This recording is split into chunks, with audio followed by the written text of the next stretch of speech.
Klasiko,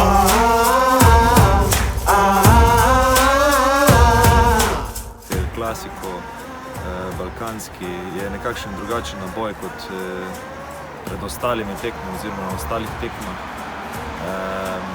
Tu je že v bistvu od nekdaj bilo to, še ko sem jaz v bistvu gledal te tekme, je bil čisto drugačen naboj.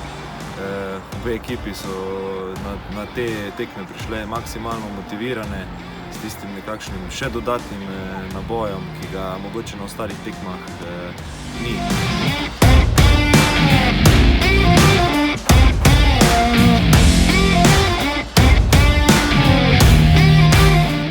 Vse tekme Lige prvakov, tudi takrat domačega prvenstva, je bila dvorana Golovec premala za vse, ki so si želeli ogledati to. Takrat je bil res rokomet v Celju v nekakšnem najboljših časih. Vsi so želeli priti na tekme in upam, da bo tudi po tej koroni se to ponovilo, tako kot vemo, da je v Zlatorogu vedno dobro vzdušje, da si vsi želijo tudi priti v Zlatorog. Kar se tiče tekem z Zagrebom pa so bile res te tekme še tiste, mogoče so navijači bili še glasnejši, vsi so želeli premagati Zagreb, tako igralci kot tudi dvorana so želeli, da se te tekme dobijo in to je bil tisti res dodatni kanček naboja, ki je mogoče dal na nekaterih tekmah prevago.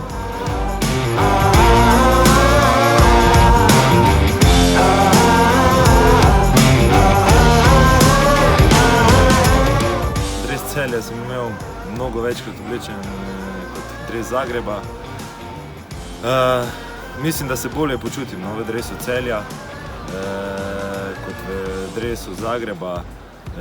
Ne nazadnje mi je to domači klub, tu sem odrasel, tukaj sem doživel veliko lepih trenutkov, veliko težkih zmag, veliko je bilo tudi težkih trenutkov, ki so v bistvu dodali k temu, da znam bolj ceniti klub, tako da vsekakor je ta dres mi ljubši.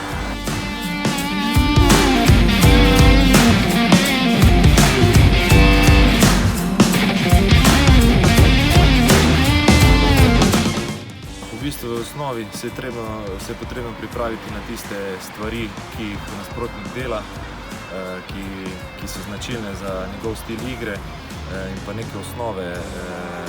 neke osnove se pripraviti, drugače pa res, kot ste dejali, ni potrebno dodatne motivacije, dodatnega razmišljanja, ampak je to tekma, ki je v bistvu se bo dobila v glavi in pa v srcu igralcev.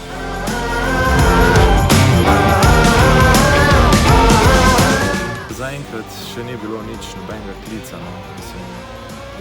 Čujem se tu in tam z nekaterimi igralci, smo v kontaktih še od takrat, ampak nismo še prišli do te teme